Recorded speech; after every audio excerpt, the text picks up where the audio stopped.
Assalamualaikum sahabat, selamat datang di Kisah, seputar kisah penuh hikmah. Tanpa berlama-lama, mari kita mulai kisahnya.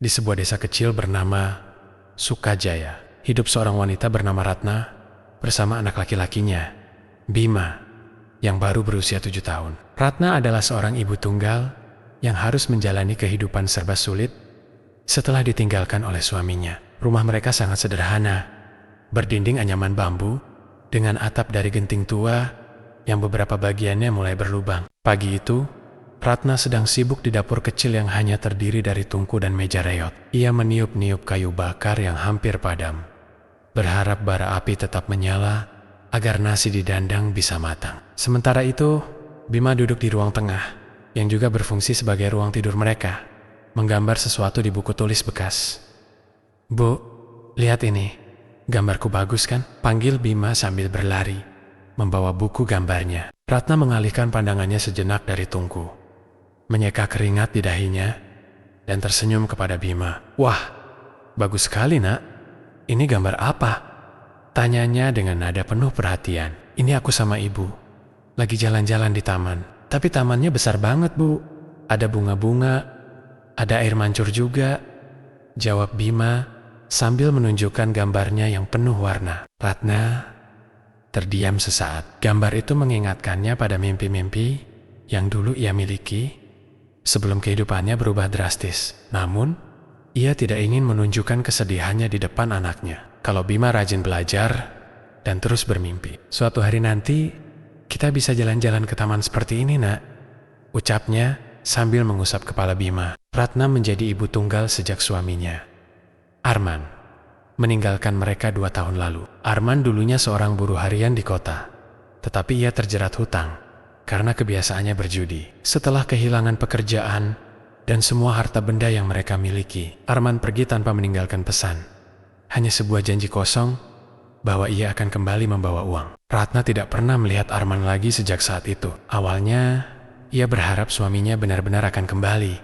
Tetapi waktu terus berlalu, dan harapan itu perlahan menghilang. Kini, ia harus berjuang sendirian untuk menghidupi dirinya dan Bima. Setiap pagi, Ratna bangun sebelum matahari terbit. Ia membuat kue-kue kecil untuk dijual keliling desa. Setelah selesai menjual kue, ia mengambil pekerjaan mencuci baju di rumah-rumah tetangga yang mampu membayarnya. Kadang, jika ada kesempatan, ia membantu di warung kecil milik tetangga. Penghasilannya jauh dari cukup. Setiap rupiah yang ia dapatkan harus ia hitung dengan cermat agar bisa memenuhi kebutuhan makan mereka dan membayar uang sekolah Bima. Bima harus sekolah. Aku nggak peduli seberapa sulit hidup ini. Dia harus punya masa depan yang lebih baik, pikir Ratna sambil merapikan tumpukan pakaian yang akan ia bawa ke rumah tetangga. Meski hidup dalam keterbatasan, Ratna dan Bima selalu berusaha saling mendukung. Bima, meski masih kecil, sudah mulai mengerti bahwa ibunya harus bekerja keras untuk memenuhi kebutuhan mereka. "Bu, nanti aku bantu cuci piring ya," kata Bima suatu hari ketika melihat ibunya kelelahan setelah seharian bekerja. Ratna tersenyum tipis. "Nggak usah nak, kamu belajar saja yang rajin. Itu sudah bantu ibu lebih dari cukup." Bima mengangguk. Meski dalam hatinya, ia ingin melakukan lebih banyak untuk meringankan beban ibunya. Setiap malam, setelah selesai bekerja, Ratna selalu meluangkan waktu untuk berbicara dengan Bima. Mereka sering bercerita tentang mimpi-mimpi mereka. Bima bercita-cita ingin menjadi dokter, sementara Ratna berharap bisa melihat anaknya berhasil suatu hari nanti. "Bu, kalau aku jadi dokter, aku bakal bangun rumah sakit sendiri. Nanti ibu bisa kerja di sana, tapi nggak perlu capek-capek, cuma duduk aja," kata Bima dengan mata berbinar. Ratna tertawa kecil sambil mengusap kepala anaknya. "Ibu nggak perlu rumah sakit, nak. Ibu cuma mau lihat kamu bahagia." Meski Bima menyayangi ibunya, ada kalanya ia merasa malu dengan kondisi mereka. Teman-temannya sering mengejeknya karena pakaiannya yang lusuh dan bekalnya yang sederhana. Pernah suatu hari, ia pulang dari sekolah sambil menangis. "Bu, Kenapa kita nggak punya uang seperti orang lain? Tanyanya sambil menyeka air mata. Ratna terdiam sejenak, mencoba menenangkan dirinya sebelum menjawab. Nak, uang bukan segalanya. Yang penting kita tetap berusaha dan bersyukur. Suatu hari nanti, kalau kamu rajin belajar, kita bisa hidup lebih baik. Jawabnya sambil memeluk Bima erat-erat. Bima tidak menjawab, ia hanya mengangguk pelan. Meski dalam hatinya, ia masih merasa sedih. Ratna tahu hidupnya tidak akan mudah, tetapi ia sudah bertekad untuk memberikan yang terbaik bagi anaknya. Setiap malam, setelah semua pekerjaan selesai dan Bima tertidur, ia duduk di sudut rumah sambil memandangi langit-langit. Dalam hatinya, ia berdoa kepada Tuhan agar diberi kekuatan untuk terus berjuang. Ya Allah, hamba tidak meminta kekayaan. Hamba hanya ingin anak hamba bisa sekolah dan mencapai mimpinya. Berikan hamba kekuatan untuk menjalani semua ini. Doanya dengan penuh harap. Ratna yakin, selama ia terus berusaha, Tuhan akan menunjukkan jalan baginya.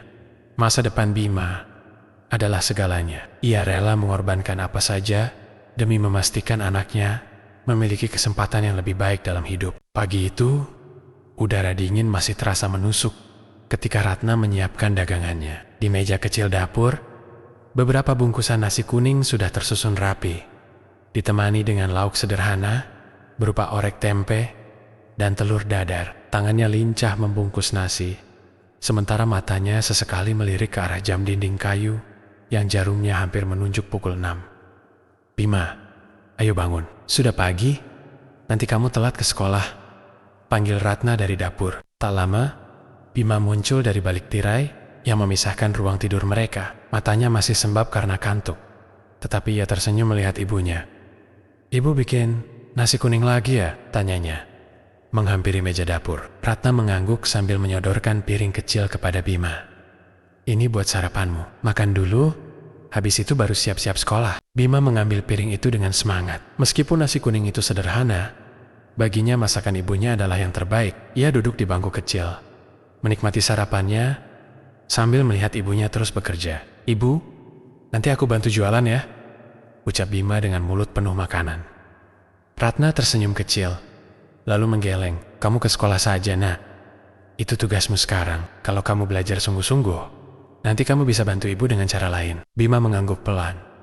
Meskipun dalam hatinya, ia ingin sekali membantu ibunya. Ia tahu bahwa hidup mereka tidak mudah, dan ia ingin meringankan beban Ratna sebisa mungkin. Setelah Bima berangkat ke sekolah, dengan seragam yang sudah mulai memudar warnanya, Ratna memikul bakul besar yang berisi dagangan. Jalannya pelan, tetapi penuh tekad. Ia harus menyusuri jalan-jalan desa, mengetuk pintu-pintu rumah, dan menawarkan nasi kuningnya kepada siapa saja yang mau membeli. Hari ini harus habis, gumamnya dalam hati. Setiap bungkus nasi yang terjual adalah tambahan pemasukan untuk membayar uang sekolah Bima, membeli kebutuhan dapur, dan sedikit ditabung jika ada lebih. Di tengah perjalanan, Ratna bertemu dengan Ibu Tini, seorang tetangga yang sering membeli dagangannya. Ratna, seperti biasa, saya beli 2 bungkus ya, kata Ibu Tini dengan senyum ramah. Ratna cepat-cepat membuka bakulnya dan menyerahkan 2 bungkus nasi kuning. Terima kasih Bu Tini. Kalau ada lebih, saya titip doanya supaya dagangan saya hari ini laris, katanya sambil tersenyum lelah. Halah Ratna, kamu ini selalu saja rendah hati. Kamu sudah kerja keras, pasti rezekinya ada, jawab Ibu Tini sambil menyerahkan uang pembayaran. Setelah selesai menjajakan nasi kuning, Ratna melanjutkan pekerjaannya yang lain. Ia pergi ke rumah-rumah tetangga untuk mencuci pakaian mereka. Tumpukan pakaian kotor yang menunggu untuk dicuci kadang membuatnya ingin menyerah. Tetapi wajah Bima selalu terbayang di pikirannya. Semua ini demi Bima, pikirnya sambil mengucek kain dengan air sabun yang dingin. Di tengah segala kesibukan dan kesulitan, Ratna selalu menyempatkan waktu untuk Bima. Setelah pulang dari pekerjaannya, ia memastikan bahwa anaknya sudah makan dan mengerjakan tugas sekolah. Malam itu, mereka duduk berdua di tikar usang sambil berbicara tentang mimpi-mimpi. Bu, tadi di sekolah guru bilang kalau kita harus punya cita-cita besar, kata Bima sambil membuka buku tulisnya. Betul itu. Terus, Apa cita-cita besar Bima? Tanya Ratna sambil menatap anaknya dengan lembut. Bima berpikir sejenak, lalu menjawab dengan penuh semangat. Aku mau jadi dokter. Bu, kalau jadi dokter, aku bisa nolong orang yang sakit, termasuk ibu. Ratna tersenyum lebar. Meskipun hatinya sedikit perih, ia tahu menjadi dokter bukanlah hal yang mudah, apalagi dengan kondisi mereka yang serba kekurangan. Namun, ia tidak ingin mematahkan semangat anaknya. Ibu yakin kamu bisa jadi dokter, nak. Tapi ingat, untuk jadi dokter, kamu harus rajin belajar dan pantang menyerah, katanya. Bima mengangguk. Ya bu, aku janji bakal rajin belajar. Malam itu, setelah Bima tertidur, Ratna duduk di sudut ruangan sambil memandang langit-langit. Ia berdoa dalam hati, memohon agar Tuhan memberinya kekuatan untuk terus berjuang demi anaknya. Dulu, kehidupan Ratna tidak selalu seperti ini. Ia pernah merasakan hidup yang lebih baik bersama suaminya, Arman. Mereka menikah dengan penuh cinta. Meskipun kondisi ekonomi mereka pas-pasan, Arman adalah seorang buruh harian yang pekerjaannya tidak menentu. Tetapi ia selalu berusaha memberikan yang terbaik untuk keluarganya. Saat Bima lahir, Ratna merasa hidupnya lengkap. Bayi laki-laki itu menjadi sumber kebahagiaannya. Dan ia percaya bahwa bersama Arman, mereka bisa menghadapi segala rintangan. Namun, kebahagiaan itu tidak bertahan lama. Arman mulai berubah setelah terjerumus ke dalam perjudian. Awalnya, ia hanya bermain kecil-kecilan, tetapi lama-kelamaan hutangnya semakin menumpuk. Ratna sering mendapati suaminya pulang larut malam dengan wajah penuh kekhawatiran. Arman, sampai kapan kamu mau terus begini? Tanyanya suatu malam ketika Arman pulang dalam keadaan mabuk. Arman tidak menjawab. Ia hanya duduk di sudut ruangan dengan kepala tertunduk. Ratna tahu bahwa suaminya sedang menghadapi masalah besar, tetapi ia merasa tidak berdaya untuk membantunya. Suatu hari, Arman pergi dan tidak pernah kembali. Ratna harus menanggung beban hidup sendirian. Meski berat, ia tidak pernah menyalahkan suaminya. Baginya, yang terpenting adalah memastikan bahwa Bima tetap mendapatkan kehidupan yang layak. Meski hidup penuh dengan kesulitan, Ratna tidak pernah kehilangan harapan. Ia percaya bahwa setiap usaha yang ia lakukan akan membawa kebaikan untuk masa depan Bima.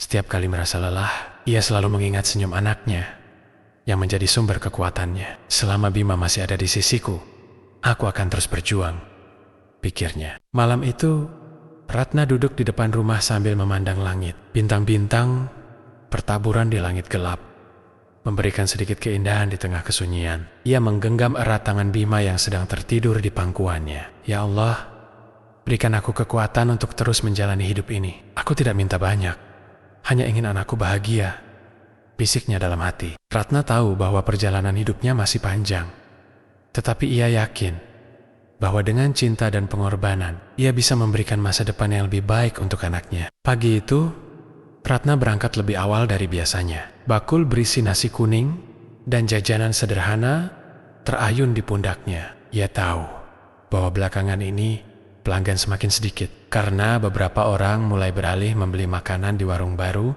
yang lebih modern. Meskipun begitu, Ratna tidak menyerah. Ia percaya bahwa selama ia terus berusaha, rezeki akan tetap mengalir. Namun, saat ia tiba di lapak kecil, tempat biasa ia menjajakan dagangannya, ia dikejutkan oleh pemandangan yang tak pernah ia bayangkan. Tempat itu, yang selama ini menjadi sumber penghasilannya, sedang dibongkar. Tukang-tukang bangunan sibuk meratakan tanah, sementara beberapa orang dari kelurahan terlihat mengawasi proses tersebut. Ratna mempercepat langkahnya. Rasa cemas merayap di hatinya. Pak, apa yang terjadi di sini? Tanyanya kepada salah satu petugas yang berdiri di tepi jalan. Maaf Bu, lokasi ini akan dibangun ulang jadi taman kota. Semua pedagang di sini harus pindah, jawab pria itu tanpa banyak basa-basi. Ratna merasa lututnya lemas. Tapi, Pak, saya nggak tahu soal ini. Saya jualan di sini sudah lama. Kalau tempat ini ditutup, saya harus jualan di mana? Tanyanya dengan suara bergetar. Pria itu hanya mengangkat bahu. Surat pemberitahuan sudah disebar sejak minggu lalu, Bu. Kalau Ibu belum dapat, mungkin terlewat. Tapi aturan tetap aturan, Bu. Kami cuma menjalankan tugas. Ratna tidak tahu harus berkata apa. Ia hanya bisa memandangi puing-puing lapaknya yang sudah tidak berbentuk. Air mata menggenang di matanya. Tetapi ia segera menyeka pipinya dengan cepat. Ini bukan saatnya untuk larut dalam kesedihan. Ia harus menemukan cara lain untuk bertahan hidup. Setelah kejadian itu, Ratna mencoba menjual dagangannya dengan berkeliling ke rumah-rumah. Namun, cara ini tidak seefektif sebelumnya. Banyak orang yang lebih suka membeli makanan di warung, dan dagangannya sering tersisa hingga malam. Pendapatannya menurun drastis, dan ia mulai kesulitan untuk memenuhi kebutuhan sehari-hari. Malam itu, di rumah kecil mereka, Ratna duduk di sudut ruangan sambil menghitung uang hasil penjualan hari itu. Jumlahnya jauh dari cukup. Ia menarik napas panjang, mencoba menenangkan pikirannya. "Bu, dagangan ibu nggak habis lagi ya?" tanya Bima. Tiba-tiba, anak itu duduk di dekatnya, memegang buku tulis yang biasa ia gunakan untuk belajar. Ratna tersentak. Ia tidak ingin Bima tahu seberapa berat beban yang ia pikul. Tetapi, ia juga tidak ingin berbohong. "Iya nak, tapi nggak apa-apa, ibu masih punya cara lain," jawabnya dengan senyuman yang dipaksakan. Bima menatap ibunya dengan raut wajah khawatir. "Ibu nggak apa-apa kan?" Ratna mengangguk, lalu mengusap kepala anaknya. "Ibu baik-baik saja. Kamu nggak usah khawatir. Yang penting kamu belajar yang rajin." Bima mengangguk. Meskipun hatinya merasa berat, ia tahu bahwa ibunya sedang berjuang keras untuk mereka, dan ia ingin sekali membantu. Namun, sebagai anak kecil, ia merasa tidak berdaya. Keesokan harinya, Bima pergi ke sekolah seperti biasa. Namun, hari itu ia merasa berbeda. Teman-temannya sedang bercerita tentang liburan mereka ke tempat-tempat yang indah. Sementara Bima hanya bisa duduk diam di bangkunya. "Bima, kemarin aku diajak orang tuaku ke mall. Aku beli mainan baru loh," kata Roni, salah satu teman sekelasnya, sambil menunjukkan mobil-mobilan kecil di tangannya. Bima hanya tersenyum tipis. Ia tidak memiliki apa-apa untuk diceritakan. Bahkan, seragam sekolahnya yang sudah mulai pudar warnanya membuatnya merasa malu. Saat jam istirahat, Bima duduk sendirian di sudut halaman sekolah. Ia membuka bekalnya, yang hanya berisi nasi dan telur dadar. Teman-temannya yang lain membawa bekal yang lebih mewah, seperti roti isi atau ayam goreng. Beberapa dari mereka bahkan membeli makanan tambahan di kantin. "Bima, kok bekalmu cuma itu sih?" tanya seorang teman dengan nada mengejek.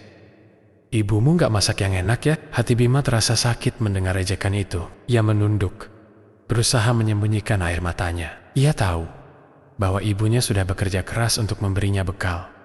Tetapi ejekan itu membuatnya merasa kecil. Ketika pulang sekolah, Bima berjalan pelan menuju rumah. Di Pargelinen, ia melihat beberapa teman sekelasnya dijemput oleh orang tua mereka dengan sepeda motor. Sementara itu, ia harus berjalan kaki sejauh 2 kilometer. Sesampainya di rumah, ia langsung masuk ke kamarnya dan menutup pintu. Ratna yang sedang mencuci pakaian di luar rumah merasa heran melihat tingkah anaknya. Ia segera meletakkan cucian dan masuk ke dalam. "Bima, kamu kenapa nak?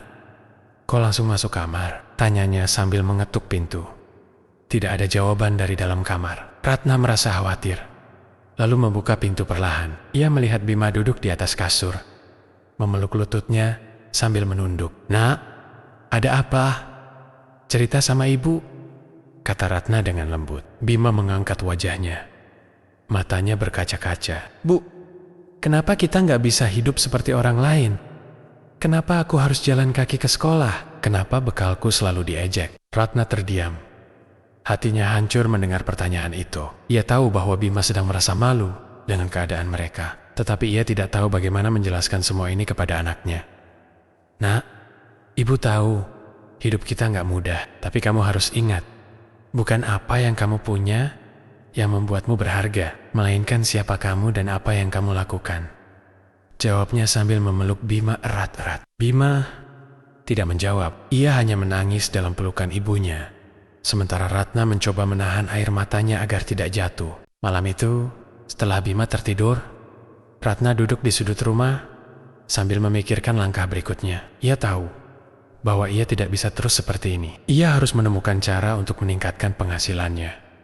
Harus ada jalan keluar, pikirnya. Ia mulai mengingat beberapa tetangga yang pernah menyarankan agar ia menjual makanan di pasar pagi. Namun, untuk itu, ia membutuhkan modal yang lebih besar. Ratna memutuskan untuk berbicara dengan Ibu Tini Keesokan harinya, Ibu Tini adalah tetangga yang sering membeli dagangannya dan dikenal baik hati. Bu Tini, saya mau tanya, kalau saya mau jualan di pasar pagi, kira-kira apa yang paling laris? Tanya Ratna dengan penuh harap. Ibu Tini berpikir sejenak, lalu menjawab, biasanya makanan seperti lontong atau kue basah. Ratna, tapi kamu harus siap kerja lebih keras, karena saingannya banyak. Ratna mengangguk. Ia tahu bahwa bekerja keras bukanlah hal baru baginya. Terima kasih Bu Tini. Saya akan coba cari cara untuk mulai. Meski cobaan terus berdatangan, Ratna tidak pernah kehilangan harapan. Baginya, setiap tantangan adalah kesempatan untuk menjadi lebih kuat. Ia tahu bahwa selama ia memiliki Bima, ia akan terus berjuang. Malam itu, ia duduk di tepi tempat tidur sambil memandangi Bima yang sedang tertidur pulas. Dalam hatinya, ia berjanji bahwa ia tidak akan pernah menyerah apapun yang terjadi. Ya Allah, hamba mohon, kuatkan hamba untuk menghadapi semua ini. Berikanlah rezeki yang cukup agar hamba bisa membesarkan anak hamba dengan baik.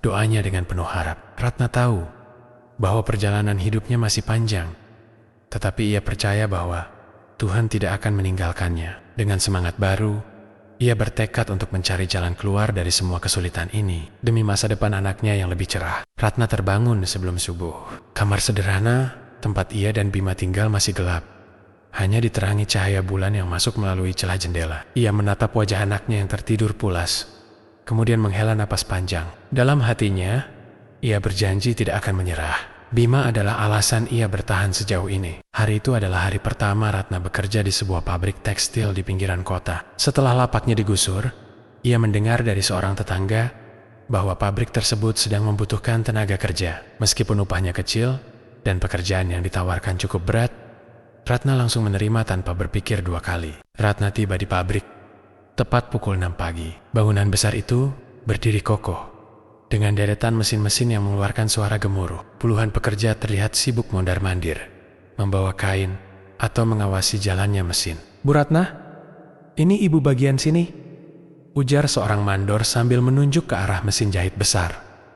Ratna mengangguk, mencoba menutupi rasa gugupnya. Ia tidak pernah bekerja di tempat seperti ini sebelumnya, tetapi ia tahu bahwa ia harus cepat beradaptasi. Pekerjaannya cukup sederhana, memotong dan melipat kain sebelum dikirim ke bagian produksi. Namun, kecepatan kerja yang diminta membuatnya kewalahan. Baru beberapa jam berlalu, punggungnya sudah terasa pegal dan keringat bercucuran di dahinya. Bu, kalau nggak cepat, nanti kena marah loh, bisik seorang rekan kerja, seorang wanita parubaya bernama Siti. Ratna mengangguk lagi. Ia menegapkan punggungnya dan berusaha lebih cepat. Baginya, teguran atau rasa lelah tidak sebanding dengan kebutuhan Bima yang harus dipenuhi. Jam kerja selesai, pukul 5 sore. Ratna berjalan pulang dengan langkah gontai. Seluruh tubuhnya terasa nyeri, terutama di bagian punggung dan kakinya. Namun, saat ia melihat rumah kecilnya dari kejauhan, rasa letih itu perlahan memudar. Bu,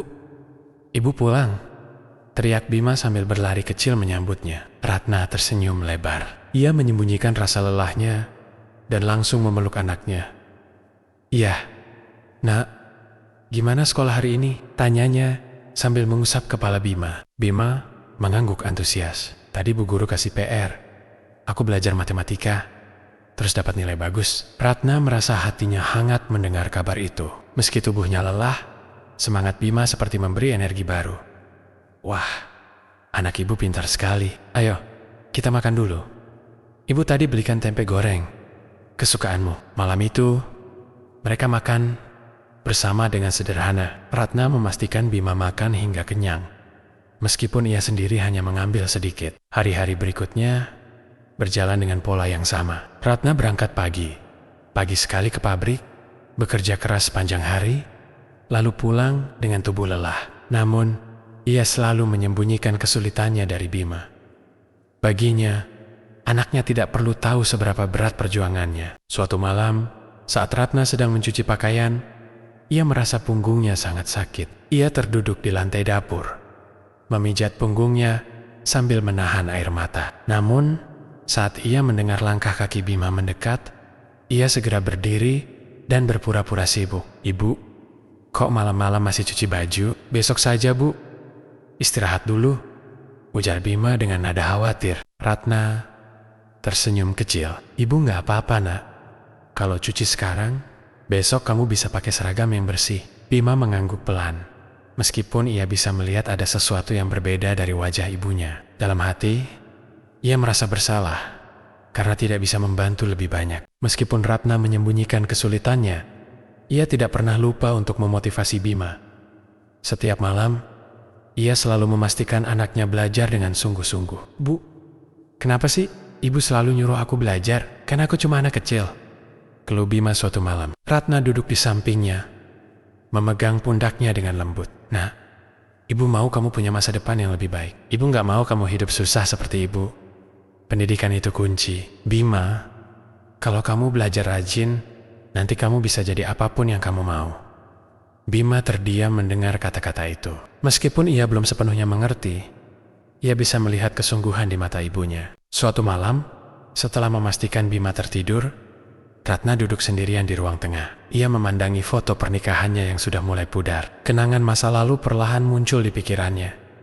Dulu, hidupnya tidak seberat ini. Ia lahir di keluarga sederhana, tetapi bahagia. Ayah dan ibunya selalu memastikan kebutuhan Ratna dan saudara-saudaranya terpenuhi. Setelah lulus SMA, Ratna menikah dengan Arif, seorang pria yang ia pikir akan menjadi pendamping hidupnya selamanya. Awalnya, pernikahan mereka berjalan dengan baik. Namun, setelah Bima lahir, segalanya berubah. Arif mulai jarang pulang, sering menghabiskan waktu di luar rumah dengan alasan bekerja. Hingga suatu hari, ia pergi dan tidak pernah kembali. Ratna merasa dunianya runtuh. Ia harus menghadapi hidup sebagai ibu tunggal tanpa dukungan dari suaminya. Namun, kehadiran Bima memberinya kekuatan. Anak kecil itu menjadi alasan Ratna untuk bangkit dan terus berjuang. Keesokan harinya, Ratna kembali ke pabrik seperti biasa. Namun, rasa sakit di punggungnya semakin parah. Ia berusaha menahan diri,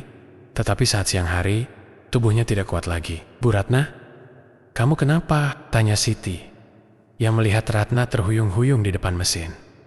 Ratna mencoba tersenyum. Saya nggak apa-apa, Bu.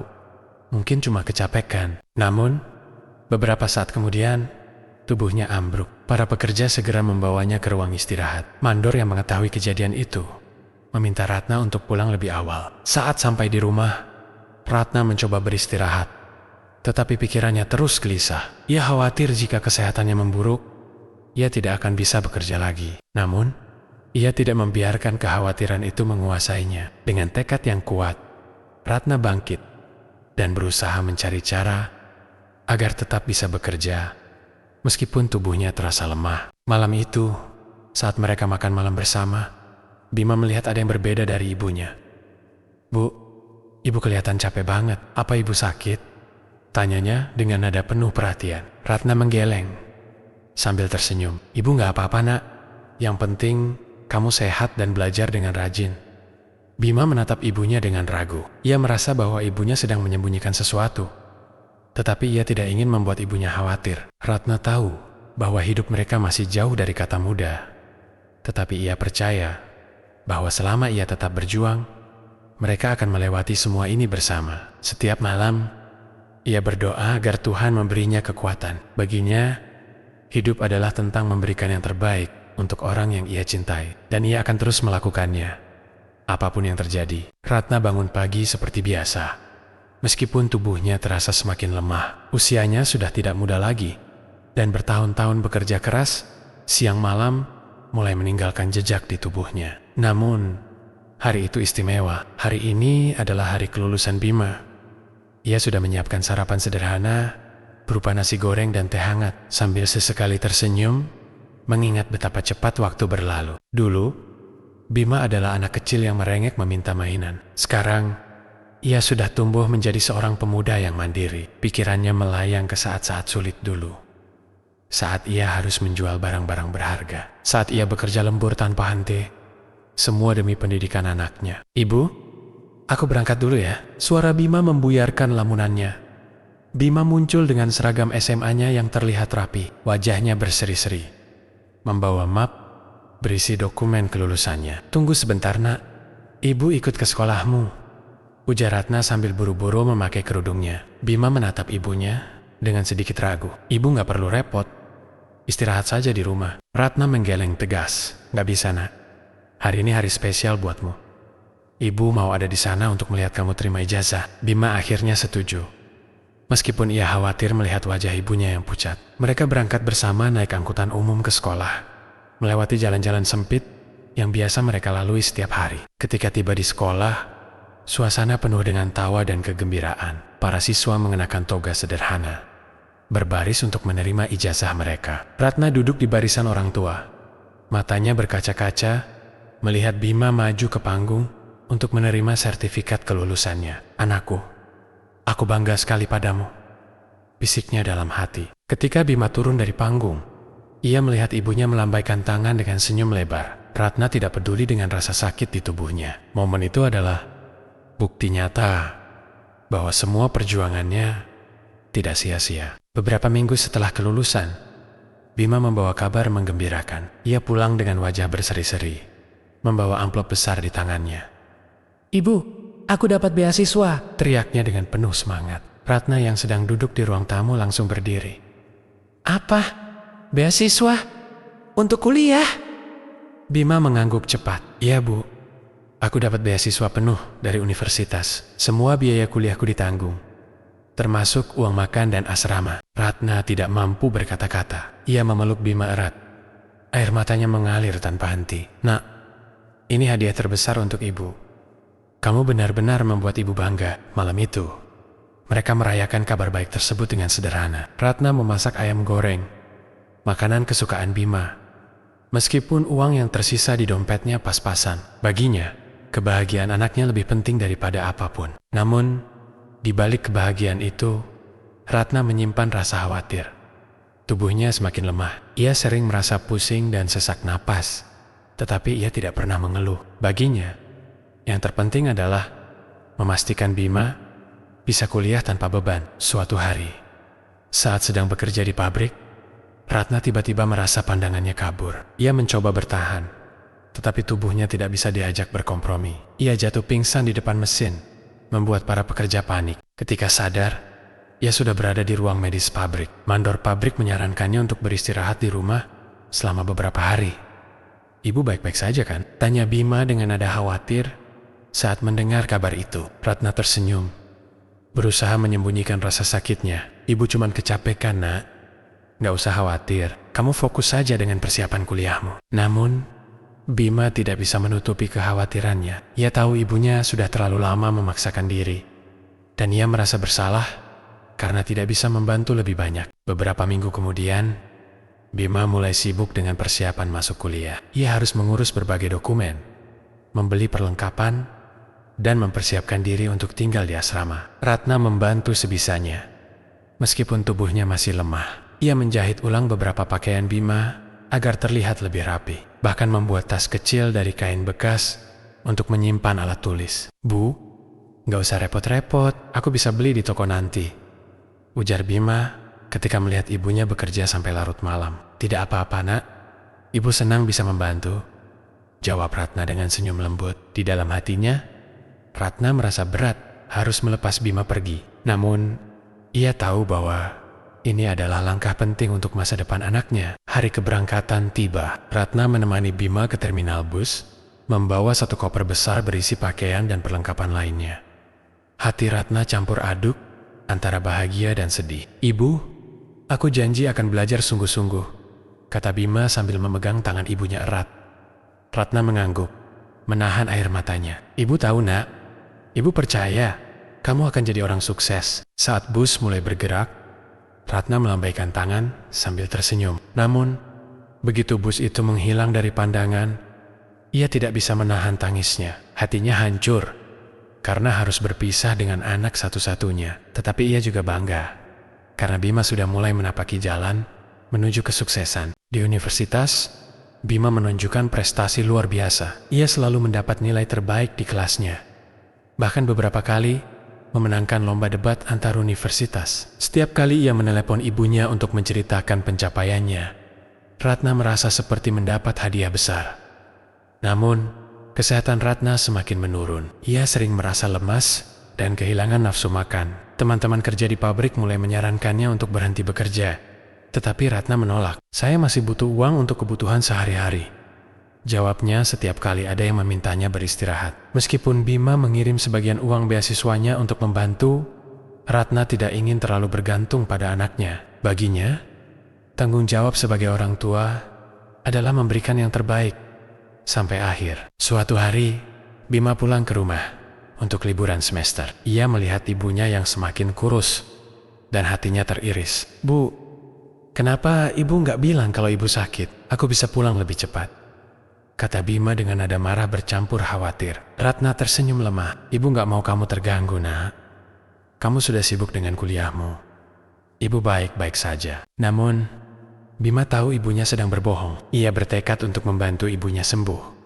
Meskipun itu berarti harus bekerja paruh waktu untuk menambah penghasilan. Hari-hari berikutnya, Bima lebih sering di rumah untuk merawat ibunya. Ia mulai menyadari betapa besar pengorbanan ibunya selama ini. Setiap malam, ia berdoa agar Tuhan memberinya kesempatan untuk membalas semua kebaikan ibunya. Ratna berdiri di depan rumah sederhana mereka, melambaikan tangan saat Bima berangkat kembali ke kota untuk melanjutkan kuliah. Ia tahu jarak yang memisahkan mereka bukan hanya soal kilometer, tetapi juga waktu dan dunia yang semakin berbeda. Di satu sisi, Ratna bangga Bima berhasil menempuh pendidikan di universitas bergengsi. Tetapi di sisi lain, ia tidak bisa mengabaikan rasa sepi yang terus menghantui setiap kali Bima tidak ada di rumah. Di kota Besser, Bima memasuki dunia yang benar-benar baru. Lingkungan kampusnya penuh dengan mahasiswa dari berbagai latar belakang.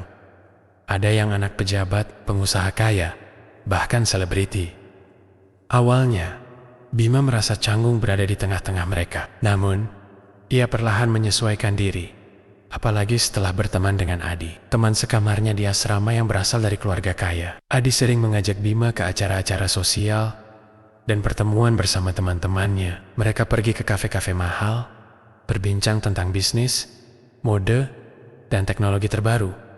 Hal-hal yang belum pernah Bima alami sebelumnya. "Bim, kamu harus mulai berpikir seperti orang kota," ujar Adi suatu malam di sebuah kafe. "Nggak cukup pintar aja, tapi juga harus terlihat berkelas." Bima tertawa kecil, tetapi kata-kata itu diam-diam mengendap di pikirannya. Ia mulai merasa bahwa ada sesuatu yang kurang dalam dirinya, sesuatu yang membuatnya berbeda dari teman-teman barunya. Bima mulai mengubah penampilannya. Ia menggunakan uang beasiswanya untuk membeli pakaian yang lebih trendy, mengganti ponselnya dengan model terbaru, dan bahkan mencoba berbicara dengan gaya yang lebih formal. Perubahan ini membuatnya semakin diterima di lingkaran sosialnya. Namun, ada sesuatu yang berubah dalam sikapnya terhadap Ratna. Suatu hari, Ratna menelepon untuk menanyakan kabarnya. "Bima, kamu makan apa hari ini? Ibu masak lodeh waktu kamu pulang. Kamu suka kan?"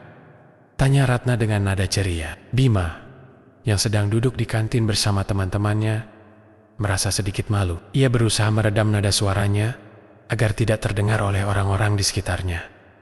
"Ibu, aku lagi sibuk. Makananku baik-baik aja kok. Udah ya, nanti aku telepon lagi," jawabnya buru-buru sebelum memutus panggilan. Ratna terdiam sejenak.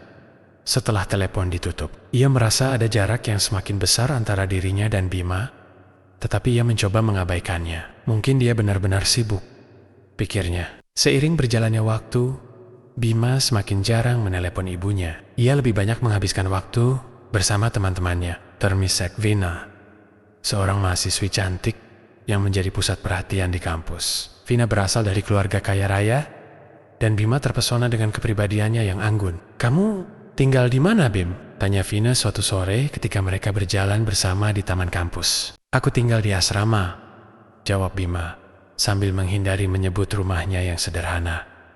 "Oh, asrama bagus ya, tapi nanti kalau sukses, pasti punya rumah mewah sendiri," ujar Vina dengan senyum manis. Kata-kata Vina semakin memotivasi Bima untuk bekerja keras, tetapi ia juga mulai merasa malu dengan latar belakangnya. Ia jarang berbicara tentang ibunya kepada teman-temannya, apalagi ketika mereka membicarakan kehidupan mewah masing-masing. Ratna, yang awalnya selalu menunggu kabar dari Bima setiap malam, mulai merasa kecewa.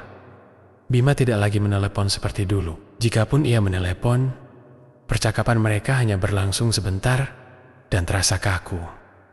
"Bagaimana kuliahmu, Nak?" tanya Ratna suatu malam. "Baik, Bu, nggak usah khawatir," jawab Bima singkat. "Ibu, dengar kamu menang lomba debat. Ibu bangga sekali," kata Ratna dengan nada bahagia. "Iya, Bu, tapi itu udah lewat. Aku lagi sibuk persiapan ujian sekarang," ujar Bima dengan nada datar. Ratna mencoba mengerti, tetapi hatinya terasa hampa. Ia mulai merasa bahwa anaknya tidak lagi membutuhkan dirinya. Beberapa bulan kemudian, Bima pulang ke rumah untuk libur semester. Ratna menyambutnya dengan antusias, menyiapkan makanan kesukaannya, dan membersihkan kamar Bima yang sudah lama kosong. Namun, Bima tampak berbeda. Ia lebih sering sibuk dengan ponselnya, mengobrol dengan teman-temannya, daripada berbincang dengan ibunya. "Bu, kenapa rumah kita masih begini-begini aja?" tanya Bima tiba-tiba saat makan malam. Ratna tertegun. "Maksudmu, Nak?" "Maksudku, kita bisa dong sedikit renovasi. Lihat tuh rumah tetangga, udah pada bagus semua," ujar Bima sambil menyuap nasi ke mulutnya. Ratna tersenyum kecut. "Ibu nggak punya uang lebih untuk itu, Nak. Yang penting, kita masih punya tempat tinggal." Percakapan itu membuat Ratna merasa kecil hati. Ia tahu Bima tidak bermaksud menyakitinya, tetapi kata-kata itu mencerminkan bagaimana pandangan anaknya telah berubah. Di kampus, Bima semakin larut dalam gaya hidup teman-temannya. Ia jarang mengunjungi rumahnya lagi. Bahkan saat libur panjang, ketika Ratna menelepon, ia sering menghindar atau menjawab dengan singkat.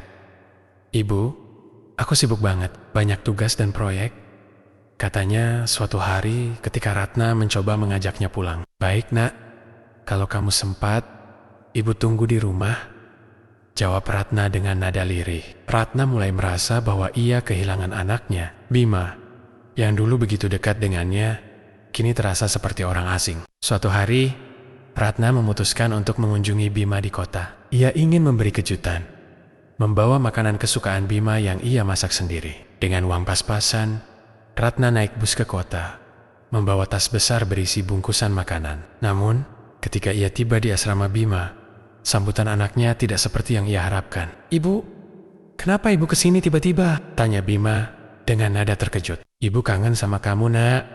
Ibu bawakan makanan kesukaanmu," jawab Ratna sambil tersenyum. Namun, Bima tampak gelisah. Di belakangnya, teman-temannya sedang berkumpul, tertawa dan bercanda. Ia merasa malu membawa ibunya masuk ke lingkaran itu. "Bu, lain kali kalau mau datang, kasih tahu dulu. Aku lagi ada teman-teman di sini," katanya dengan nada pelan, tetapi tegas. Wajah Ratna berubah, tetapi ia mencoba tetap tersenyum. "Maaf, Nak. Ibu nggak mau ganggu. Ibu cuma pengen lihat kamu sebentar." Setelah beberapa saat, Bima mengantar ibunya ke halte bus. Ratna pulang dengan perasaan campur aduk. Ia merasa bahwa anaknya benar-benar telah berubah, dan ia tidak tahu bagaimana cara mendekatkan diri lagi. Di perjalanan pulang, Ratna termenung. Ia memandangi tas besar yang masih penuh dengan makanan yang tidak sempat ia berikan kepada Bima. Hatinya terasa hancur. "Apa aku salah mendidiknya?" pikir Ratna sambil menghapus air matanya. Namun, jauh di lubuk hatinya, ia tahu bahwa ia harus tetap berdoa dan berharap. Ia percaya bahwa Bima masih memiliki hati yang baik. Hanya saja, dunia baru yang ia masuki telah membuatnya lupa akan akar dan asalnya. Ratna duduk di beranda rumahnya yang sederhana, memandangi kalender yang tergantung di dinding. Hari ini adalah hari yang ia tunggu-tunggu, wisuda Bima. Dalam hati, ia merasa begitu bangga membayangkan anaknya berdiri di podium menerima gelar sarjana dari universitas ternama. Namun, rasa bahagia itu bercampur dengan kesedihan. Ratna tahu ia tak akan hadir di acara itu. "Ibu nggak perlu datang," ujar Bima beberapa minggu sebelumnya melalui telepon. "Wisuda cuma formalitas. Nanti aku kirim foto-fotonya ke Ibu." Ratna hanya menjawab dengan pelan. "Baik, Nak. Ibu doakan dari sini saja." Di kota Besser, Bima berdiri gagah dengan toga dan selempang kebanggaannya. Para dosen dan teman-temannya memberikan selamat. Wajahnya berseri-seri ketika ia berbincang dengan rekan-rekan satu jurusannya. Tetapi jauh di lubuk hatinya ada rasa hampa. Vina, yang kini menjadi kekasihnya, hadir bersama keluarganya di acara itu. Ia memuji Bima tanpa henti. "Aku bangga sama kamu, Bim.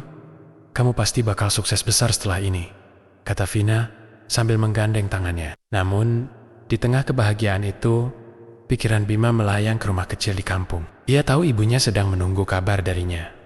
Mungkin sedang berdoa untuknya. Seperti biasa, ini semua untuk ibu, pikirnya sejenak. Tetapi, ia cepat mengalihkan perhatian kembali ke keramaian. Tak lama setelah wisuda, Bima diterima di sebuah perusahaan multinasional bergengsi. Gajinya jauh di atas rata-rata, dan karirnya langsung menanjak. Lingkungan kerjanya penuh dengan profesional muda yang ambisius. Bima semakin sibuk menghadiri rapat, presentasi, dan acara perusahaan yang glamor. Hari-harinya terasa begitu cepat berlalu. Ia menikmati kehidupan barunya, apartemen mewah, mobil impian, dan pengakuan dari kolega-koleganya. Namun, dalam kesibukan itu, ia jarang berpikir untuk menelepon ibunya. Di kampung, Ratna hidup dengan kesederhanaannya. Ia tetap bekerja serabutan. Meski tubuhnya semakin renta, kesehatannya perlahan memburuk. Tetapi, ia berusaha tidak mengeluh. Setiap malam, ia memandangi foto Bima yang dipajang di meja kecil di kamarnya. Anakku sudah jadi orang besar, gumamnya sambil tersenyum kecil. Suatu malam, Ratna mencoba menelepon Bima setelah beberapa minggu tanpa kabar. "Halo nak, kamu sibuk?" tanyanya dengan nada hati-hati. "Iya bu, lagi banyak kerjaan." "Ada apa bu?" jawab Bima singkat. "Gak apa-apa, ibu cuma mau dengar kabar kamu. Kamu sehat kan?" "Sehat bu, kalau gak ada yang penting, nanti aja ya teleponnya," ujar Bima buru sebelum memutus panggilan. Ratna terdiam di kursinya, memandangi ponsel di tangannya. Ia tahu anaknya sibuk, tetapi ia tak bisa menghindari rasa kesepian yang semakin menggerogoti hatinya. Di kampung, kondisi Ratna semakin sulit. Usaha kecilnya menjual kue di pasar mulai merosot karena persaingan yang semakin ketat. Tubuhnya yang sudah lemah tidak lagi mampu bekerja seperti dulu. Ia mulai sering sakit-sakitan, tetapi enggan memberitahu Bima karena tak ingin mengganggu anaknya. Tetangga-tetangga Ratna mulai memperhatikan kondisinya. "Bu Ratna, kenapa nggak minta bantuan Bima? Kan dia sekarang udah sukses," ujar Bu Siti, tetangganya. Ratna hanya tersenyum. "Bima lagi sibuk bu. Nggak apa-apa, saya masih bisa sendiri." Namun, dalam hati, Ratna merindukan kehadiran Bima.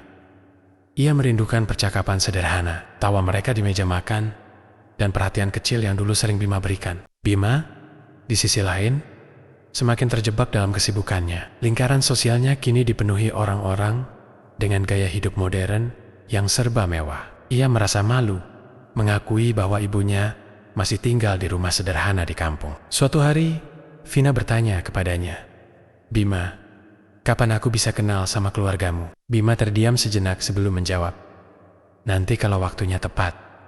Vina tersenyum, "Aku pasti suka kok sama keluargamu." Namun, Bima merasa ragu. Ia takut jika gaya hidup sederhana ibunya akan membuat Vina atau teman-temannya memandang rendah dirinya. Meski karirnya terus menanjak, Bima mulai merasa ada yang hilang dalam hidupnya. Apartemennya yang mewah terasa kosong. Ia sering pulang larut malam hanya untuk tidur, lalu kembali ke rutinitas yang sama keesokan harinya. Suatu malam, saat ia sendirian di ruang tamu, matanya tertuju pada sebuah foto lama yang terselip di dompetnya. Foto dirinya bersama ibunya saat ia masih kecil. Wajah Ratna di foto itu penuh senyum, meski jelas terlihat lelah. Bima menghela napas panjang. "Apa aku terlalu sibuk untuk ibu?" pikirnya sejenak. Namun, pikiran itu segera ia tepis. "Aku melakukan ini semua untuknya. Dia pasti mengerti." Beberapa bulan kemudian, Bima mendapat kabar dari salah satu tetangga di kampung. Bu Siti meneleponnya untuk memberitahu bahwa Ratna jatuh sakit. "Ibu kamu sering sakit belakangan ini nak. Dia nggak mau bilang ke kamu, tapi saya pikir kamu perlu tahu," ujar Bu Siti dengan nada prihatin. Bima terdiam mendengar kabar itu. Ia merasa bersalah karena selama ini terlalu sibuk untuk memperhatikan ibunya. "Ibu sakit apa bu?" tanyanya dengan suara bergetar. Kelihatannya cuma kelelahan, tapi dia butuh istirahat. "Sebaiknya kamu pulang kalau bisa." Setelah telepon itu, Bima duduk termenung di meja kerjanya. Bayangan ibunya yang semakin tua dan lemah mulai menghantui pikirannya. Beberapa hari kemudian, Bima memutuskan untuk pulang. Saat ia tiba di rumah, ia terkejut melihat kondisi ibunya yang jauh berbeda dari terakhir kali ia melihatnya. Wajah Ratna tampak pucat, tubuhnya lebih kurus, tetapi senyumnya tetap hangat saat melihat anaknya masuk ke dalam rumah. "Bima, kamu pulang," ujar Ratna dengan suara pelan. "Iya, Bu. Maaf aku baru sempat pulang," jawab Bima sambil memeluk ibunya erat. Ratna hanya tersenyum. "Kamu sibuk, Nak? Ibu ngerti." Bima merasa hatinya hancur mendengar kata-kata itu. Ia menyadari betapa besar pengorbanan ibunya selama ini, dan betapa sedikit waktu yang ia luangkan untuknya. Selama beberapa hari di kampung, Bima merawat ibunya dengan penuh perhatian. Ia mulai kembali memasak untuk Ratna, membersihkan rumah, dan berbincang panjang lebar seperti dulu. Dalam hati, Bima berjanji untuk tidak lagi mengabaikan ibunya. Ia mulai mencari cara agar bisa membantu ibunya lebih banyak. Bahkan jika itu berarti harus mengorbankan sebagian ambisi pribadinya. "Bu, aku akan memastikan hidup ibu lebih baik mulai sekarang," kata Bima dengan penuh tekad. Ratna tersenyum. "Kehadiran kamu di sini aja udah bikin ibu bahagia, Nak." Namun, Bima tahu bahwa ia harus melakukan lebih dari itu. Kesuksesannya di kota kini terasa hambar tanpa ibunya di sisinya. Ia ingin membalas semua pengorbanan Ratna dengan cara yang nyata. Malam itu di kota, Bima duduk termenung di apartemennya yang mewah. Kegembiraan yang biasanya ia rasakan saat menutup transaksi besar atau menghadiri pesta perusahaan terasa hampa. Sejak ia pulang beberapa bulan lalu untuk menjenguk ibunya, bayangan Ratna yang lemah terus menghantuinya. Namun, kesibukan di kantor dan tanggung jawab profesionalnya selalu berhasil mengalihkan pikirannya, setidaknya untuk sementara waktu. Ponselnya bergetar di meja. Ia melirik layar, tetapi segera mengabaikan panggilan dari nomor tak dikenal. Namun, panggilan itu terus berulang. Memaksanya akhirnya menjawab. "Halo?" Suara di ujung telepon terdengar berat. "Bima, ini Bu Siti. Ibu kamu sakit lagi, Nak. Keadaannya memburuk. Dia sering pingsan belakangan ini." Bima terdiam, merasakan tenggorokannya tercekat. "Kenapa nggak ada yang kasih tahu aku sebelumnya, Bu?" tanyanya dengan nada penuh penyesalan. "Ibu nggak mau kamu tahu. Dia bilang kamu sibuk, dan dia nggak mau ngerepotin kamu," jawab Bu Siti pelan. Di kampung, Ratna semakin terpuruk. Tubuhnya yang renta tak lagi kuat untuk bekerja seperti dulu. Nafasnya sering tersengal, dan ia hanya mampu berbaring di tempat tidur. Namun, meskipun tubuhnya lemah, pikirannya tetap memikirkan Bima. Ratna menatap foto Bima yang terpajang di dinding. "Semoga kamu bahagia di sana, Nak," gumamnya lirih. Ratna tidak ingin Bima tahu keadaannya yang semakin memburuk. Baginya, melihat anaknya sukses dan bahagia sudah cukup untuk mengobati semua rasa sakit yang ia rasakan. Sementara itu, Bima kembali ke rutinitasnya di kota. Telepon dari Bu Siti terus membayangi pikirannya. Tetapi pekerjaan di kantor menuntut seluruh perhatiannya. "Kamu kelihatan gak fokus akhir-akhir ini," kata Vina suatu malam saat mereka makan malam bersama. Bima tersenyum kecil. "Cuma banyak pikiran soal kerjaan." Namun, Vina tahu ada sesuatu yang lebih dalam dari itu. "Kalau kamu butuh waktu untuk ngurusin hal di luar kerjaan, gak apa-apa kok. Kadang kita harus prioritasin keluarga," ujarnya pelan. Bima hanya mengangguk, tetapi tidak segera bertindak. Beberapa hari kemudian, Bima secara tak terduga bertemu dengan Reno, teman lamanya semasa SMA. Mereka tidak sengaja bertemu di sebuah kafe di pusat kota. Bima, lama gak ketemu. Gimana kabar?" sapa Reno dengan penuh semangat. Bima tersenyum kecil. "Baik, Ren. Kamu gimana?" Setelah beberapa menit berbasa-basi, Reno bertanya, "Gimana kabar ibumu? Masih di kampung kan?" Bima turned again. Pertanyaan sederhana itu menusuk hatinya. Ia ragu menjawab, tetapi akhirnya berkata, "Iya, masih di sana, tapi aku jarang pulang. Sibuk banget di sini." Reno mengangguk pelan, kemudian berkata dengan nada serius, "Kamu tahu, Bim, dulu waktu SMA, aku sering lihat ibumu jualan di pasar. Pagi-pagi buta, cuma buat bayar biaya sekolah kamu. Beliau ibu yang hebat." Kata-kata itu membuat Bima terdiam. Reno melanjutkan, "Aku ngerti, kamu sukses sekarang. Tapi jangan sampai lupa sama beliau. Kesuksesan kamu itu gak lepas dari pengorbanannya." "Malam, itu," kata-kata Reno terus terngiang di kepala Bima. ia mulai memikirkan kembali segala hal yang telah dilakukan ibunya untuknya. Dari bangun pagi-pagi untuk menjual kue, hingga mencuci pakaian orang lain demi membayar uang sekolahnya. Ia membuka laci mejanya, mencari foto lama yang ia simpan. Foto itu menunjukkan Ratna yang sedang memeluknya saat ia kecil. Senyumnya begitu lebar, meski terlihat jelas kelelahan di wajahnya. "Kenapa aku jadi seperti ini?" gumam Bima pelan. Air mata mulai mengalir di pipinya. Keesokan harinya, Bima memutuskan untuk menelepon ibunya. Namun, tidak ada jawaban. Ia mencoba beberapa kali, tetapi tetap tidak ada yang mengangkat. Pikirannya mulai dipenuhi kekhawatiran. Ia akhirnya menghubungi Bu Siti untuk memastikan kondisi ibunya. "Ibu kamu masuk rumah sakit tadi malam, Nak. Dia pingsan lagi," ujar Bu Siti dengan nada prihatin. Bima merasa dunianya runtuh. Ia segera memesan tiket pulang ke kampung tanpa berpikir dua kali. Di Pergelenen, Bima terus merenungi apa yang telah ia lakukan selama ini. Ia ingat bagaimana ia pernah merasa malu dengan kehidupan sederhana ibunya, bagaimana ia menghindari untuk mengenalkannya kepada teman-temannya. Saat kereta mendekati stasiun kampung, hatinya semakin berat. "Apa aku masih punya kesempatan untuk minta maaf?" pikirnya. Bima segera menuju rumah sakit. Begitu tiba di kampung, ia menemukan ibunya terbaring lemah di tempat tidur, dengan infus menancap di tangan kurusnya. Ratna tampak terkejut melihat anaknya. "Bima, kamu datang?" ucap Ratna pelan dengan suara hampir tak terdengar. Bima menggenggam tangan ibunya erat. "Maaf, Bu. Maafin aku yang selama ini sibuk sendiri. Aku nggak tahu kalau ibu sakit." Ratna tersenyum lemah. "Nggak apa-apa, Nak. Kamu punya kehidupan sendiri. Ibu nggak mau jadi beban." Kata-kata itu semakin menusuk hati Bima. Ia merasa begitu bersalah atas segala kelalaiannya. Selama beberapa hari di kampung, Bima terus berada di sisi ibunya. Ia membantu merawat Ratna, berbicara dengannya, dan mendengarkan cerita-ceritanya. "Ibu selalu bangga sama kamu, Bima. Apapun yang kamu lakukan, ibu selalu doakan yang terbaik," ujar Ratna suatu malam. Bima memandang ibunya dengan mata berkaca-kaca. "Mulai sekarang, aku janji akan selalu ada buat ibu. Aku gak akan biarin ibu sendirian lagi." Ratna tersenyum, meski wajahnya masih terlihat lemah. "Kehadiran kamu aja udah bikin ibu bahagia, Nak." Bima memutuskan untuk mengambil cuti panjang dari pekerjaannya.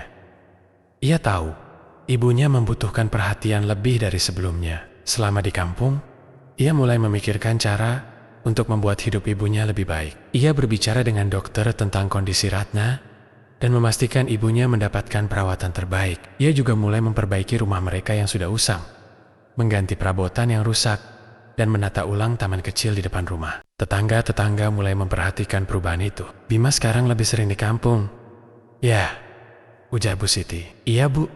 Saya ingin lebih banyak waktu sama ibu," jawab Bima dengan senyuman tulus. Di malam-malam yang sunyi, Bima sering merenung tentang perjalanan hidupnya. Ia menyadari bahwa semua yang ia capai selama ini tidak akan mungkin tanpa pengorbanan ibunya. "Ibu selalu bilang dia bangga sama aku," pikirnya. "Tapi sekarang, aku ingin dia merasa bahagia, bukan cuma bangga." Dengan tekad baru, Bima berjanji untuk tidak lagi mengabaikan hal-hal yang benar-benar penting dalam hidupnya. Pagi itu, sinar matahari yang lembut menyinari rumah kecil di pinggiran kampung. Bima memarkir mobilnya di depan pagar yang mulai berkarat. Hatinya berdegup kencang. Sudah lama ia tidak pulang ke rumah ini. Ketika ia melangkah masuk, ia melihat Bu Siti sedang menyapu halaman. "Bu Siti," panggil Bima sambil tersenyum kecil. "Nak Bima, akhirnya kamu pulang," jawab Bu Siti dengan wajah lega. Namun, nada suaranya tak bisa menyembunyikan kekhawatiran. Bima menatap rumah kecil itu. Atapnya bocor di beberapa tempat. Dindingnya penuh retakan, dan jendela kayunya hampir lapuk. Ia merasa terpukul. Ini adalah rumah yang dulu menjadi tempatnya tumbuh. Tempat ibunya membesarkan dirinya dengan segala keterbatasan. "Bagaimana keadaan ibu?" tanyanya pelan. "Dia di dalam, Nak. Sudah lebih baik setelah kamu bawa ke rumah sakit, tapi tubuhnya masih lemah. Dia sering memikirkan kamu," ujar Bu Siti. Bima melangkah masuk ke kamar ibunya. Di sana, Ratna sedang berbaring lemah di tempat tidur. Matanya terpejam, tetapi wajahnya terlihat tenang. "Ibu," panggil Bima pelan. Ratna membuka matanya perlahan. Ketika melihat Bima, wajahnya langsung cerah. "Bima, nak, kamu pulang?" "Iya, Bu. Maaf, aku telat pulang. Harusnya aku di sini dari dulu," kata Bima dengan suara gemetar. Ia berlutut di samping tempat tidur ibunya dan menggenggam tangan Ratna yang kurus. Ratna tersenyum lemah. "Kamu gak perlu minta maaf, nak. Ibu tahu kamu sibuk di kota. Yang penting kamu baik-baik saja." Bima tidak bisa menahan air matanya. "Aku gak pantas, Bu. Aku sibuk sama diri sendiri. Padahal ibu di sini sendirian. Aku gak pernah dengar apa yang ibu butuhkan." Ratna mengelus kepala Bima dengan lembut. "Ibu gak pernah menyalahkan kamu, nak. Selama kamu bahagia, itu sudah cukup buat ibu." Hari-hari berikutnya, Bima mencoba memperbaiki hubungan dengan ibunya. Ia menghabiskan waktu merawat Ratna, membuatkan makanan, dan mengajaknya berbicara. Namun, setiap kali ia melihat tubuh lemah ibunya, ia merasa semakin bersalah. "Ibu suka makan apa sekarang?" "Aku mau bikin," tanya Bima suatu siang. Ratna tersenyum. "Apa aja yang kamu masak, ibu pasti suka." Bima tertawa kecil. "Tapi ibu nggak boleh makan sembarangan. Kata dokter, makanan ibu harus bergizi." Keduanya tertawa kecil. Tetapi di hati Bima, ada rasa sesak yang tak kunjung hilang. Ia merasa ibunya telah mengorbankan terlalu banyak untuk dirinya, dan ia tidak bisa mengembalikan semua itu. Sambil merapikan lemari di kamar ibunya, Bima menemukan sebuah kotak kayu tua. Di dalamnya ada surat-surat lama, foto masa kecilnya, dan buku catatan yang tampaknya milik Ratna. Ia membuka buku itu, dan matanya tertuju pada tulisan tangan ibunya. "Hari ini, aku berhasil menjual semua kue. Hasilnya cukup untuk bayar uang sekolah Bima minggu depan. Aku bahagia melihat dia semangat belajar. Bima ulang tahun hari ini. Aku tidak punya uang untuk beli kado. Jadi, aku membuatkan nasi goreng kesukaannya. Dia terlihat senang. Itu cukup buatku." Bima tertegun membaca tulisan-tulisan itu. Setiap catatan mencerminkan cinta dan pengorbanan ibunya. Ia merasa hatinya hancur. "Ibu, kenapa aku gak pernah tahu semua ini?" gumamnya pelan, memegang buku itu dengan tangan bergetar. Bima memutuskan untuk menebus kesalahannya dengan cara yang nyata. Ia ingin memastikan ibunya tidak akan lagi merasa sendirian atau kekurangan. "Ibu, aku sudah putuskan. Mulai sekarang, aku akan sering pulang, dan aku ingin ibu ikut tinggal sama aku di kota," ujar Bima suatu malam saat mereka sedang makan malam bersama. Ratna terkejut. "Kamu serius, nak? Tapi rumah ini akan tetap ada, Bu. Tapi aku nggak mau ibu di sini sendirian lagi," kata Bima tegas. Ratna tersenyum, tetapi ia tidak langsung menjawab. Beberapa minggu kemudian, Bima mulai merenovasi rumah di kampung itu sebagai persiapan untuk ibunya. Ia juga mengurus kepindahan Ratna ke kota. "Ibu, aku sudah cari rumah sakit bagus di kota. Dokter bilang, dengan perawatan yang tepat, kondisi ibu bisa jauh lebih baik," kata Bima suatu hari. "Terima kasih, nak. Ibu merasa bersyukur punya anak seperti kamu," ujar Ratna dengan mata berkaca-kaca. Di malam yang sunyi, Bima merenung di kamarnya. Ia memikirkan semua kesalahan yang telah ia lakukan. "Ibu gak pernah minta apa-apa dariku," pikirnya. "Tapi aku tahu, selama ini aku telah mengabaikan kebahagiaannya." Bima bertekad untuk tidak lagi mengulangi kesalahan yang sama. Ia tahu, ia tidak bisa mengembalikan waktu yang telah berlalu, tetapi ia bisa memastikan masa depan ibunya lebih bahagia. Dalam beberapa bulan berikutnya, Bima mulai merasakan perubahan besar dalam hidupnya. Ia tidak lagi hanya fokus pada pekerjaan atau ambisinya. Kehadiran ibunya di kota membuatnya lebih memahami arti sebenarnya dari kesuksesan dan kebahagiaan. "Ibu, aku ingin kita melewati waktu yang tersisa ini bersama-sama," kata Bima suatu malam.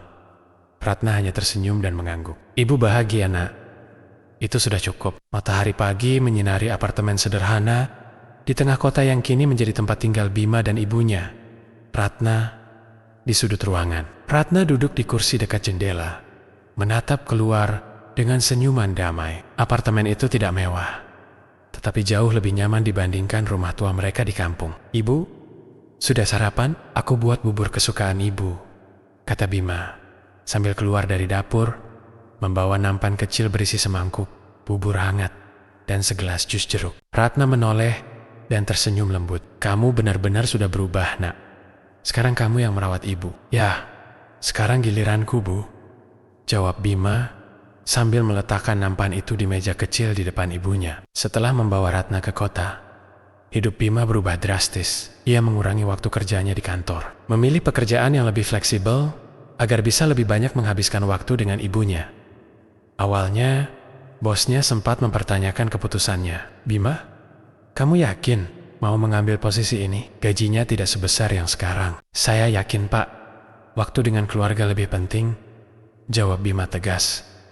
Keputusan itu tidak mudah. Dengan penghasilan yang lebih kecil, ia harus mengatur keuangan dengan lebih bijak. Namun, setiap kali melihat senyuman ibunya, ia merasa semua pengorbanan itu sepadan. Setiap pagi, setelah sarapan, Bima dan Ratna memiliki rutinitas baru, berjalan santai di taman dekat apartemen. Ratna yang dulu jarang keluar rumah, kini terlihat lebih segar. "Bima, dulu ibu gak pernah membayangkan bisa tinggal di kota besar seperti ini," kata Ratna suatu pagi sambil duduk di bangku taman. Bima tersenyum. "Ibu pantas mendapat yang terbaik. Semua yang aku punya sekarang ini karena ibu." Mendengar itu, Ratna terharu. "Ibu gak pernah berharap banyak, Nak.